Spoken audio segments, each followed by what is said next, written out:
기원전 2세기경 중국 한나라 때 정군을 통솔 했던 명장 한신이라는 사람이 있었습니다. 한신. 그는 군사를 통솔하는 데 있어서 굉장히 지략가이기도 하지만 그 지략 중에 하나가 뭐냐면 다다익선. 즉 군사가 많으면 많을수록 좋다. 이런 어떤 전략을 펼쳤던 명장입니다. 당연히 군사가 많으면 좋지요. 그런데 어떤 전술 전략적으로 그렇게 그는 이런 계략을 이런 전략을 세웠던 것입니다. 그래서 많은 전투에서 승전보를 올린 대장군으로 기록되어 있습니다.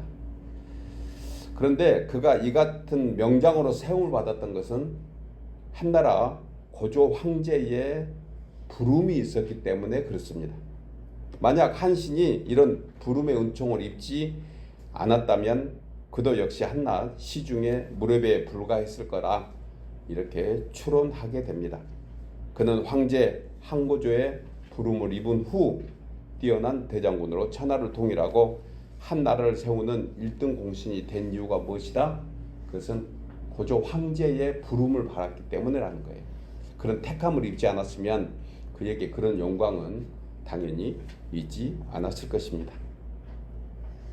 이처럼 잠시 있다가 사라지는 이 세상의 일에도 누구에게 부름을 받느냐 하는 것은 참으로 중요합니다.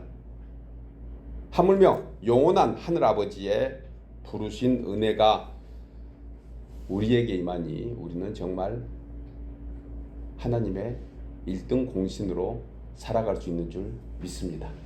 우리가 그런 택함을 입은 사람들입니다. 그래서 우리는 귀하고 복된 사람입니다. 누가 뭐라 해도 그렇습니다.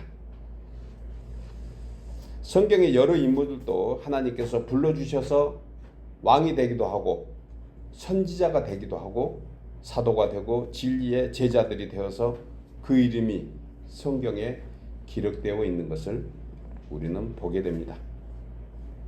이와 같이 여러분, 오늘날 우리도 하나님으로부터 부르심을 분명히 입었습니다. 아멘이죠? 만약 하나님께서 우리를 불러주지 않으셨다면 이 자리에 또한 나설 수 있는 사람 누구도 없기 때문입니다. 그래서 성경은 하나님과의 특별한 관계의 시작은 바로 이름을 부르는 데서 있다. 이렇게 묘사해주고 있습니다. 요한복음 10장에 보면 선한 목자는 양들의 이름을 부른다고 했습니다. 양들이 많든 적든 선한 목자는 자신이 돌보는 양들의 이름을 가장 잘 아시고 불러주십니다. 그 선한 목자는 단순히 양들의 얼굴만 아는 것이 아닙니다. 그 전부를 다 알고 부르신다는 것입니다. 이와 같은 뜻에서 이사야서 49장 16절에서는 나는 너의 이름을 내 손바닥에 새겨두었다. 너의 무너진 성벽들이 항상 내 눈앞에 아른거린다. 너는 지울 수 없는 문신처럼 언제나 내 마음에서 떠나지 않는구나. 현대어 쉬운 성경의 해석입니다. 주님의 마음에서 우리는 떠나지 않는 사람이 되었으니 얼마나 귀한 존재인 것입니까? 여러분, 우리의 이름을 아시는 하나님께서 우리를 잊을 리 없겠지만 우리의 이름을 하나님의 손바닥에 새겨 넣으셨으니 그 누구도 그 이름을 결코 하나님의 손바닥에서 지울 수 없을 줄 믿습니다. 우리는 영원히 그분의 손에 기록된 이름들입니다. 그래서 하나님은 우리를 늘 잊지 않고 항상 기억하시는 우리의 구주이신 줄 믿으시기 바랍니다. 오늘 본문이 이 같은 세상의 죄인으로 소망 없이 살아가던 삭개오 그의 이름을 불러주심으로 아브라함의 자손임을 확인시켜 주시고 구원의 은총으로 인도해 주시는 모습을 오늘 성경에서 보게 됩니다. 여러분, 저는 오늘 말씀을 통해서 지난날 삭개오와 같이 우리의 이름을 불러주신 주님의 은혜를 다시금 생각하면서 예수님께서 우리를 부르실 때 우리는 어떻게 해야 하는지 그리고 그 부르심의 은혜가 무엇인지 함께 생각하며 세 가지로 은혜를 나누려고 합니다. 첫째로 주님이 우리를 부르실 때 지체 말고 주님 앞으로 나가야 합니다.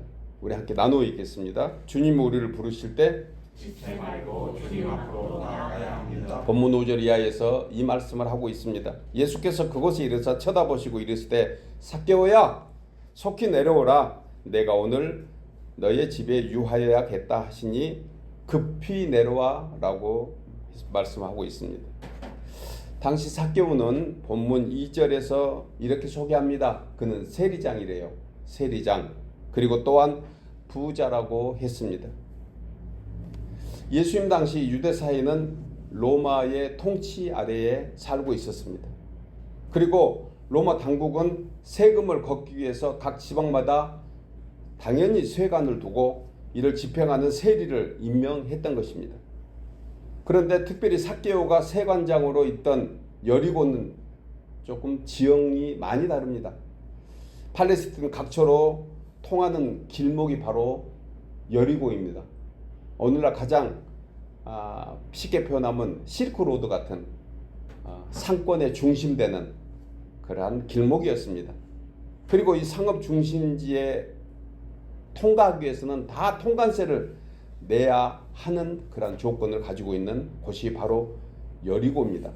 그리고 여리고를 통해서 이스라엘 물론 로마까지 하는 여러 특산물들이 다 지나가야 되기 때문에 그곳에는 정말 부자 사람들이 많이 있을 수밖에 없는 그러한 상업이 성행한 곳입니다. 그러니까 맞들이 세관도 굉장히 큰 세관이었을 거라 생각을 합니다.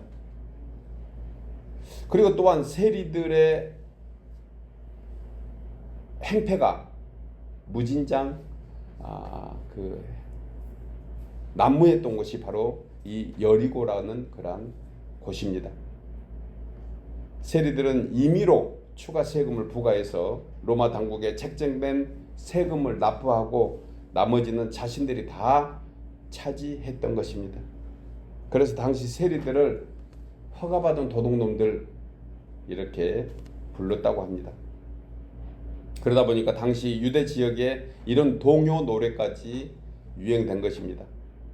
산에는 사자가 있고 광야에는 독사가 있고 성내에는 누가 있다?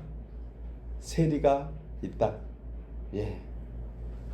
산에는 사자가 무섭고 광야는 독사가 무섭고 성내에서 여리고에서는 세리가 무섭다. 뭐 이런 배경의 노래를 불렀다고 합니다. 삭개오가 세리장으로 있으면서 부자가 되는 것은 극히 당연한 환경이었고 그는 사람들에게 죄인 중에 괴수라는 그러한 칭호를 얻을 수밖에 없었던 사람입니다. 또 본문 3절에 보면 삭개오의 키가 작았다고 언급합니다. 그러니까 외모에 대한 약점이나 열등감이 있음을 거듭 얘기해 줍니다. 이런 삭개오를 향해서 예수님은 속히 내려오라고 초청합니다. 나에게 오라고 불러주십니다. 삭개오는 이 같은 주님의 부름에 응답하면 제약에서 상처에서 열등감에서 자유케 됨을 알고 있었던 것입니다. 저는 이게 삭개오의 믿음이라고 생각합니다. 우리도 연약합니다. 우리도 부족함이 많습니다. 세상에서 어떤 죄인으로 우리가 판단은 받지 않을지 몰라도 우리는 주 안에서 모두가 다 연약한 죄인인 것입니다. 주 앞에 고개 들고 나설 사람 인생에 아무도 없듯이 연약한 모습입니다.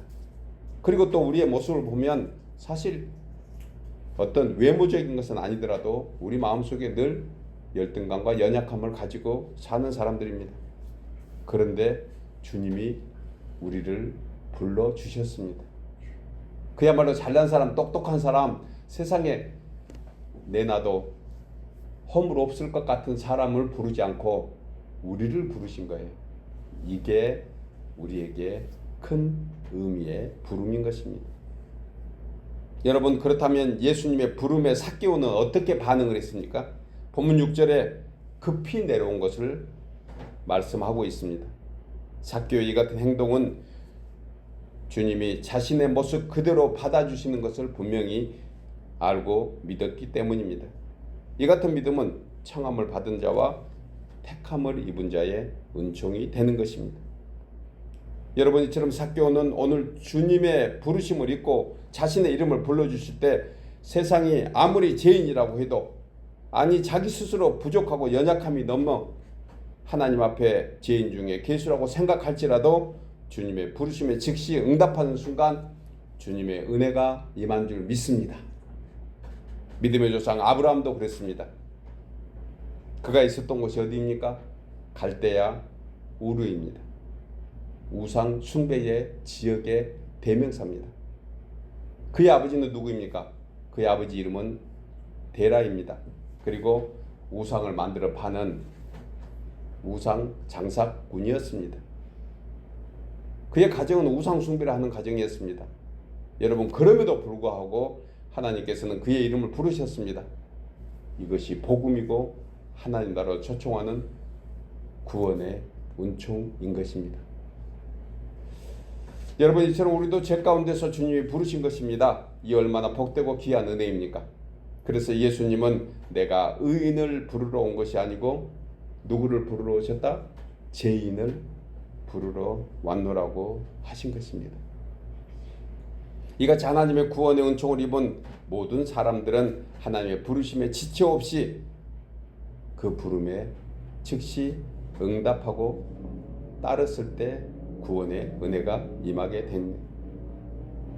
베드로에게도 그랬습니다. 너는 나를 따르라. 요한에게도 야곱에게도 너희들도 나를 따르라.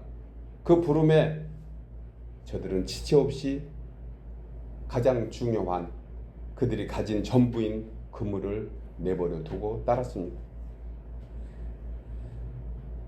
여러분 그들의 그 따름은 하나님의 부름이 더 중요하다는 것을 분명히 알고 있었습니다.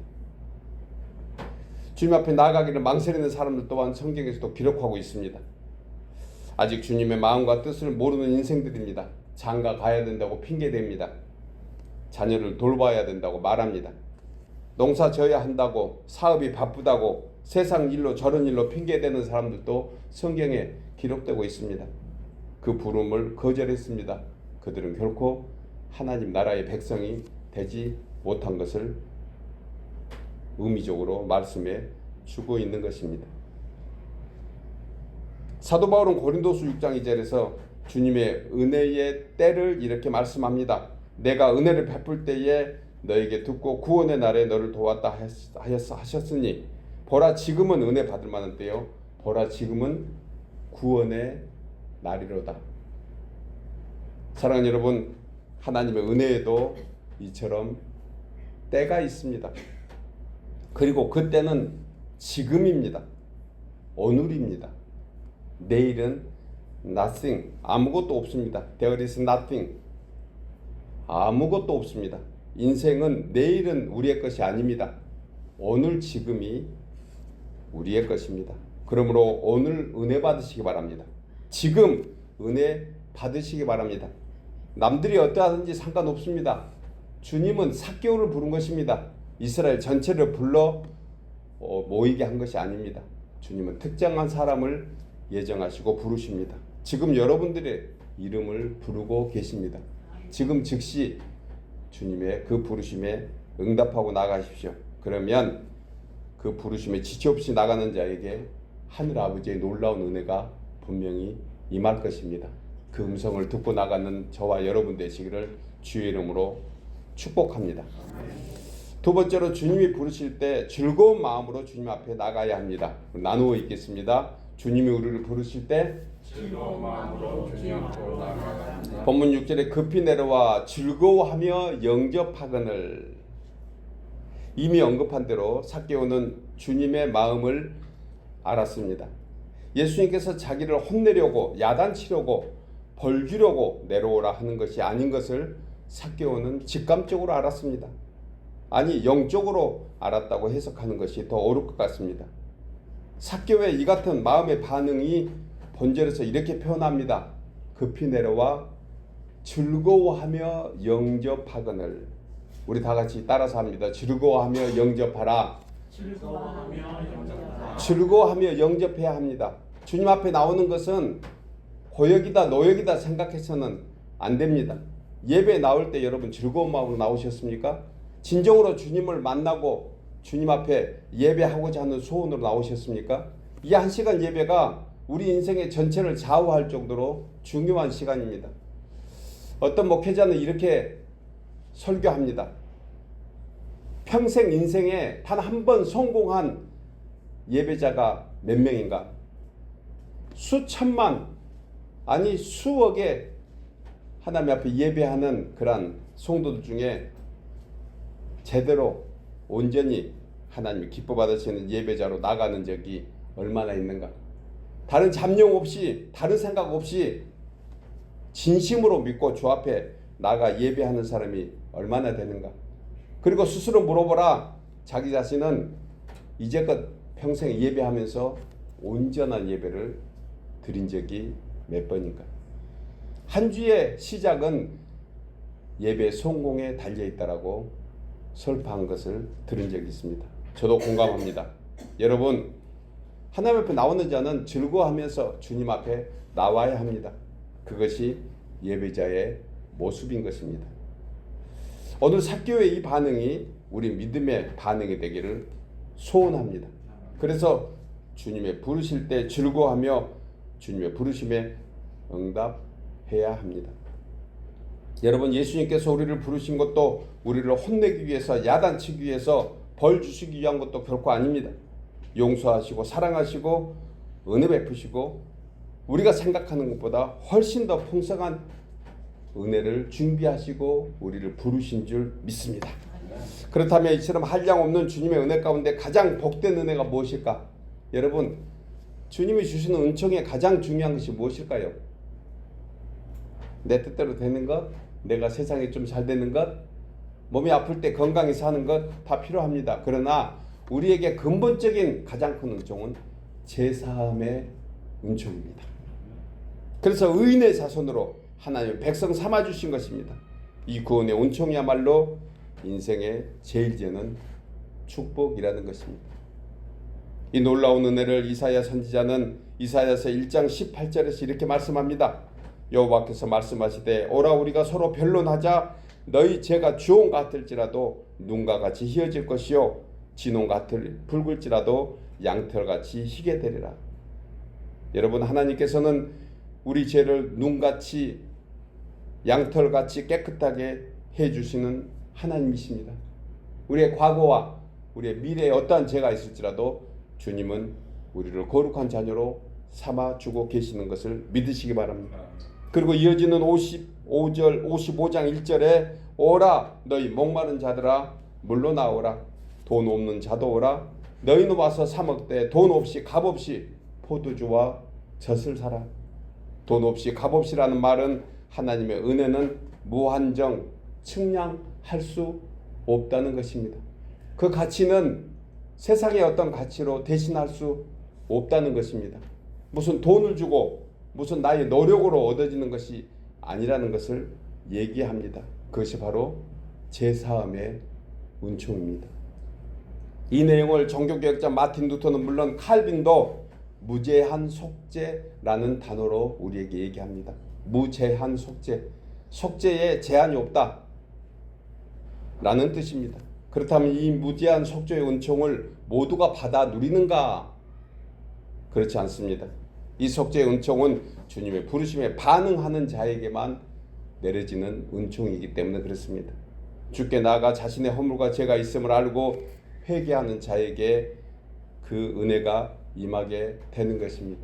우리 장로님 기도하실 때 오늘 우리는 다 있는 그대로 빈손 들고 나왔습니다. 그렇게 하면서 이 빈손에 주님의 것을 채워주옵소서 이렇게 기도하셨는데 바로 이것이 주님의 것으로 채워져 가는 그러한 회개의 모습이라고 저는 해석됩니다. 우리 모두는 세상에 가지고 오는데 세상 것은 여러분 공기와 같습니다. 아무리 집어도 아무리 잡아도 늘 공허합니다. 부족합니다. 채워도 부족합니다. 여러분 인생 100세 살면 만족할까요? 아닙니다. 제가 최근에 조금 이렇게 몸이 약해질 때 아플 때 한 가지 생각든 게 있습니다. 야, 나이 드는 게 두렵다. 최근 처음으로 느껴본 것입니다. 이게 보통 일이 아니구나. 나이 들어서 산다는 것이 결코 쉬운 일이 아니구나. 만만치 않는 세상이구나. 아침 일어나면 안 아픈 것도 아프고 조금 무리하면 몸이 스스로 반응해서 이겨내지 못하고 예전 같으면 밥 한 끼 잘 먹고 잘 자고 일어나면 회복이 됐는데 지금은 3일 4일 이제는 병원 가야 낫을 것 같은 그런 느낌이 드는 거 이거 만만치 않구나 하는 생각을 해보게 됩니다. 우리는 우리 스스로 살 수 없다는 것을 갈수록 느끼는 것이 바로 인생의 가장 아름다운 항원이 아닌가 하는 생각을 해봅니다. 여러분 우리는 우리 힘만 가지고 살 수 없는 것을 알도록 하기 위해서 나이 들고 연약하고 부족하게 하는 것이 아닌가 하는 그러한 생각을 함께 할 수가 있습니다. 그래서 예수님은 마태복음 11장 28절에서 수고하고 무거운 짐진 자들아 다 내게로 오라 내가 너희를 쉬게 하리라. 여러분 하나님은 사람을 가리지 않습니다. 누구나 다 오라고 합니다. 왜 오라고 하실까요? 쉼을 주시려고 평안을 주시려고. 그런데 인생들은 힘들고 어려움에도 세상의 짐을 더 지려고 세상 밖으로 나갑니다. 참으로 미련한 인생입니다. 이제 우리는 다시 한번 주 앞으로 나와야 합니다. 그리고 세상에 마음의 돌과 같은 무거운 짐 다 내려놓으면 하늘 평안으로 가득 채워주실 것입니다. 저는 예배의 본질이 이거라고 생각합니다. 우리 장로님 기도하신 대로 세상 것 가지고 와서 하나님의 것으로 바꿔가는 것입니다. 세상 돈 가져와서 천국 돈으로 환전해 가는 것입니다. 그것은 우리가 생각하지도 못한 그러한 놀라운 일들로 우리를 채워주실 것입니다. 세상은 부도납니다. 세상은 늘 부도났습니다. 우리의 뜻대로 안 된 것도 부도났고 우리의 생각대로 안 돼서 부도났습니다. 그럼에도 불구하고 그 쓸데없는 세상 그거 다 붙들고 힘들어 살고 있는 우리의 모습을 보고 주님은 말씀하십니다. 이제 내려놓고 내 것으로 바꿔가라고. 우리의 것 내려놓고 주님의 것으로 채워가라고. 그렇게 우리를 이 자리까지 불러주신 것입니다. 그래서 여러분 우리는 힘들고 어려운 일이 생기면 주님을 부르며 구원을 요청해야 합니다. 혼자 해보려고 노력해봐야 태풍만 더 강해집니다. 함께 배를 타고 계시는 주님을 깨워야 합니다. 해결해달라고 간구하며 때를 써야 합니다. 하늘 아버지께서 해결해 주심을 믿고 맡기고 인내하고 또 기다려야 합니다. 주님의 때가 있으면 그때에 우리는 반드시 기도 응답을 받도록 해주십니다. 그러면 반드시 하늘 아버지께서 긍휼과 자비의 은총을 더해 주실 줄 믿습니다. 반드시 응답해 주십니다. 혹시 내 원대로 되지 않더라도 그 아픔과 고통과 인내를 통해 합력해서 더 좋은 것으로 응답해 주십니다. 이것이 로마서 8장 28절의 말씀이지 않습니까? 우리가 알거니와 하나님을 사랑하는 자 곧 그의 뜻대로 부르심을 입은 자에게는 모든 것이 합력해서 선을 이루느니라. 마음속에 붙드시기를 주의 이름으로 축복합니다. 여러분 기도의 소원이 아직도 응답이 없습니까? 하나님의 열심을 이루십니다. 우리 지난 새벽에 우리 마장로의 가정과 우리 같은 성도들이 함께 나눴던 내용이지 않습니까? 하나님의 열심히 이루시리라. 하나님의 성실히 이루시리라. 맡고 의지하십시오. 맡기고 의지하면 반드시 선한 것으로 우리를 인도해 주십니다. 그렇기 때문에 히브리 기자는 히브리서 11장 6절에서 하나님 앞에 나아가기를 두려워하며 떠는 자들에게 믿음이 없는 자는 하나님을 기쁘시게 하지 못한다. 하나님께 나아가는 자는 반드시 그가 계신 것과 또한 그가 자기를 찾는 자들에게 상 주시는 이심을 믿어야 할지니라. 오늘 예배에 나온 우리 모두가 하나님의 상을 받기 위해서 나왔습니다. 은혜의 상을 받기 위해서, 믿음의 상을 받기 위해서, 우리 마음의 평강의 상을 받기 위해서 나왔습니다. 그 나온 자의 믿음은 하나님이 그렇게 주실 줄 믿고 나와야 한다는 것입니다. 여러분 이처럼 예수님은 두 팔을 벌리고 넓은 품으로 우리를 안아주시려고 다시 부르시고 계십니다. 그리고 우리는 이 부르심에 즐거운 마음으로 주 앞에 나와야 할 줄 믿습니다. 예배할 때 즐거운 마음으로 나오십시오. 세상의 짐 가지고 즐거운 마음으로 나오면 하나님이 그 마음의 평강으로 채워주십니다. 사랑하는 여러분, 언제라도 주님이 부르시면 기쁜 마음으로, 감사한 마음으로, 즐거운 마음으로 주님 앞에 나가 그 구원의 은총을 찬양하며 감사로 살아가는 우리 모두 되시기를 주의 이름으로 축복합니다. 마지막 세 번째로 주님이 우리를 부르실 때 그 은혜에 보답하는 마음으로 주께 나가야 합니다. 나누어 읽겠습니다. 주님이 우리를 부르실 때 그 은혜에 보답하는 마음으로 주님께 나아가야 합니다. 본문 8절에서 삭개오가 그렇게 했습니다. 삭개오가 서서 주께 여짜오되 주여 보시옵소서 내 소유의 절반을 가난한 자들에게 주겠사오며 만일 누구의 것을 속여 빼앗은 일이 있으며 내 갑절이나 갚겠나이다. 이렇게 말씀합니다. 본문 7절에 보면 예수님이 삭개오의 집으로 들어갈 때 사람들이 수군거리고 저가 죄인의 집에 유하러 들어갔도다. 죄인의 집에 살려고 머물려고 들어갔다는 그런 비방과 조롱의 소리가 들려옵니다. 여러분, 사람들이 삭개오의 집을 죄인의 집이라고 규정할 정도로 삭개오는 그 당시에 유대인들의 공인된 죄인이었습니다. 삭개오라고 이 사실을 모르겠습니까? 사람들이 뒤에서 수군거리고 손가락질 하는 것을 가장 잘 압니다. 그래서 자신의 집을 찾아오신 예수님이 너무나 고마웠던 것입니다. 여기는 깊은 의미가 있습니다. 여러분, 우리가 우리 스스로 연약함과 죄인인 것을 우리는 너무 잘 압니다. 인생은 삶은 살수록 더 쌓인 것이 죄라고 그래요. 어떤 사람은 숨 쉬는 것조차 우리는 죄가 쌓인다고 이렇게 얘기할 정도입니다. 그런 우리를 예수님이 찾아와 계시지 않습니까? 우리 마음에 내주하고 계시지 않습니까? 이게 얼마나 귀한 은혜입니까? 이것은 세상의 가치로 표현할 수 없는 놀라운 가치인 것입니다. 하늘 아버지가 우리 마음에 내려와서 계신다? 내 속에 내주하고 계신다? 믿으시기 바랍니다. 삭개오는 이 귀한 은혜를 다시 한번 확인하면서 그는 예수님께 고마움의 표현을 본문이 하고 있는 것입니다. 그동안 삭개오는 너무나 외롭고 고독했습니다. 누구도 그를 가까이 하지 않았기 때문에 그렇습니다. 그에게는 마음을 터놓고 얘기할 사람조차 없었습니다. 가까이 있으면서도 힘들고 고독했습니다. 어떤 책 제목이 대중의 외로움, 많은 사람 중에 군중 속에 있으면서도 고독하고 외로움을 얘기한 그런 책의 제목처럼 우리는 그 누구에게도 내 자신의 깊은 속내를 다 드러내지 못하는 외로운 사람들입니다. 그때 우리는 얘기할 친구가 있고 우리의 주님이 계십니다.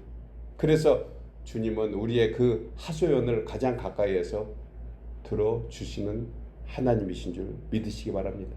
그분의 다정한 음성 언제 들어보셨습니까? 그분의 따뜻한 말씀을 언제 내 마음속에 진심으로 품어 보셨습니까? 여러분, 예수님은 다정다감한 목소리로 지금도 우리의 이름을 불러주고 계십니다. 많은 사람들이 존경하고 따르는 예수님, 그 예수님이 우리 속에 들어와서 우리의 삶을 예수님의 삶으로 바꿔주신 것입니다. 삭개오는 이 놀라운 은혜에 감격하고 있는 것입니다. 예수님은 삭개오가 어떤 사람인지 가장 잘 아십니다. 그에 대한 아무런 비난도 주님은 그럼에도 불구하고 하지 않으셨습니다. 회개하라고 말하지도 않으셨습니다. 삭개오는 조건 없는 예수님의 사랑 앞에 그의 마음이 봄눈 녹듯이 다 녹아내렸습니다. 그리고 아픔도 갈등도 순간 다 사라졌습니다. 그래서 삭개오는 그 감동을 이렇게 표현합니다. 주여 보시옵소서 내 소유의 절반을 가난한 자들에게 주겠사오며 만일 누구의 것을 속여 빼앗은 일이 있으면 내 갑절이나 갚겠나이다. 삭개오에게는 가장 소중한 것이 무엇이었을까요? 돈이었습니다. 자신의 가장 소중한 것을 내어드리는 것입니다. 하나님 은혜에 감사하는 것은 바로 이것입니다. 그래서 믿음의 사람들은 믿음이 되어질수록 주여 내 목숨을 주님께 바쳐드리겠습니다라고 고백하면서 나가는 것입니다. 주님이 그렇다고 우리의 목숨 가져갈까요? 여러분들은 내 목숨 가져가세요라고 고백한 적이 있으십니까? 우리 모두는 한 번쯤은 있을 것입니다. 그렇다고 주님이 가져가시던가요? 아닙니다. 더 잘되게 하십니다. 한번 해보십시오. 여러분, 나의 가장 소중한 것이라고 생각하는 것을 주님께 한번 내어드려 보십시오. 그러면 주님은 그것에 더 큰 은혜를 내려주십니다. 내가 하나 드리면 주님은 우리에게 몇 개 주십니까? 30배, 60배, 100배를 주신다고 했습니다. 오늘 삭개오는 그 은총에 감사해서 자기의 가장 소중한 것을 내어드린다고 얘기합니다. 돈밖에 없었던 삭개오, 이제 돈은 필요 없습니다. 주님이 계시면 다라는 고백을 합니다. 우리의 고백이 이와 같기를 주 이름으로 축복합니다. 주님이 계시면 다입니다. 주님이 계시면 나는 그것으로 만족합니다. 그래서 그는 자신이 가진 돈으로 감사를 표현했습니다. 이처럼 참으로 주의 은혜를 받으면 자신이 가진 가장 잘하는 것으로 하나님께 영광을 돌려야 합니다. 이것이 우리 성도의 본분입니다. 은혜 받은 자의 모습입니다. 여러분, 물질 가는데 마음 간다는 말이 있습니다. 그래서 은혜는 하늘로부터 내려오고 믿음은 자신의 주머니에서 나온다, 이런 말이 있을 정도인 것입니다. 단지 돈 얘기하는 것은 아닙니다. 내가 가장 아낀 것, 그것 주님께 내어드리라는 것입니다. 다윗은 자신을 은혜의 보좌로 불러주신 주에 감사하며 주의 은혜를 무엇으로 보답할까 늘 생각하며 살았던 것입니다. 그 고백이 시편 95편 1절에서 이렇게 말합니다. 오라 우리가 여호와께 노래하며 우리의 구원의 반석을 향하여 즐거이 외치자. 우리가 감사함으로 그 앞에 나가며 시를 지어 즐거이 그를 노래하자라고 그는 얘기합니다. 이렇게 할 수 있었던 것은 다윗의 믿음이었는데 7절에서 이렇게 말합니다. 그는 우리의 하나님이시요 우리는 그의 기르시는 백성이요 그의 손이 돌보시는 양이기 때문이다. 설령 가지고 있는 것이 없고 누리지 못할지라도 하박국 선지자의 고백과 같이 무화과 나무가 무성하지 못하고 포도나무에 열매가 없고 감람나무에 소출이 없어도 밭에 먹을 것이 없고 우리의 양이 없고 애양간에 소가 없을지라도 구원받은 그 한 가지로 주님께 감사하며 나아가기를 소원했던 하박국 선지자의 찬양이 우리의 찬양이 되기를 주의 이름으로 축복합니다. 여러분, 사람이 하나님의 은혜를 깨달으면 지극히 감사함으로 나아가게 되어 있습니다. 즐거운 마음으로 예배의 자리에 나오게 되어 있습니다. 기도할 때마다 주님을 믿고 신뢰하면서 기도할 수 있는 것입니다. 우리는 빈손으로 이 세상 왔습니다. 이민 가방 몇 개 들고 이 낯선 이국 땅에 왔는데 지금 가지고 누리는 것이 얼마나 많은지 다시 한번 생각해 봐야 합니다. 이만하면 됐습니다. 뭘 더 원하면서 불편합니까? 이만하 살았으면 잘 살았습니다. 어제 죽은 사람은 오늘 살기 위해서 몸부림쳤습니다. 그런데 오늘 우리는 숨을 쉬고 있습니다. 정주영 회장이 그런 얘기를 하고 운명한 사람입니다. 자신이 몸이 아플 때 닥터에게 얘기합니다. 내 자산 절반을 줄 테니 나를 좀 더 살려달라. 닥터가 얘기합니다. 회장님, 이제 준비하셔야 될 것 같습니다. 오늘 밤 넘기기 힘들 것 같습니다. 그러니 회장이 얘기합니다. 내 전부를 줄 테니 내일 눈을 뜨게 해달라. 죄송합니다. 우리는 눈 뜨고 지금 이 시간 숨을 쉬고 있습니다. 어제 죽은 사람이 못한 것 오늘 우리는 하고 있습니다. 여러분, 사람이 끝이 나면 지옥 그 불못에 들어갑니다. 우리에게는 그곳이 없습니다. 가고 싶어도 못 갑니다. 믿으시기 바랍니다. 구원받은 자는 절대 못 가는 것이 지옥입니다. 우리에게는 영원한 생명의 길로 인도해 주셨습니다. 설령 오늘이 힘들고 어렵다 하더라도 여러분, 그 영생의 길을 우리는 오늘도 걷고 있는 것입니다. 비록 광야 같은 길 속에 있다 하더라도 우리는 약속의 땅 가나안으로 반드시 건너가야 할 그러한 하나님의 구원자들인 것을 믿으시기 바랍니다. 이민생활 힘들고 어렵다고 한탄하지 말고 우리가 이 땅에 살게 되는 것 다시 한번 감사하면서 주님을 송축하고 나가기를 소원합니다. 사랑하는 여러분, 오늘 이날까지 받은 주님의 은혜는 가히 헤아릴 수 없는 수많은 은혜 속에 살았습니다. 그리고 장차 천국에 이르는 그날까지 하나님의 사랑은 우리와 함께 하실 줄 믿습니다. 이제 주님이 부르시는 그날까지 좀 더 감사함으로 그 문에 들어가며 더 많은 찬송으로 그의 궁정에 들어가서 주님을 감사하며 찬송함으로 주의 영광을 나타내는 주의 은혜에 보답하는 우리 모두 되시기를 주의 이름으로 축복합니다. 아멘.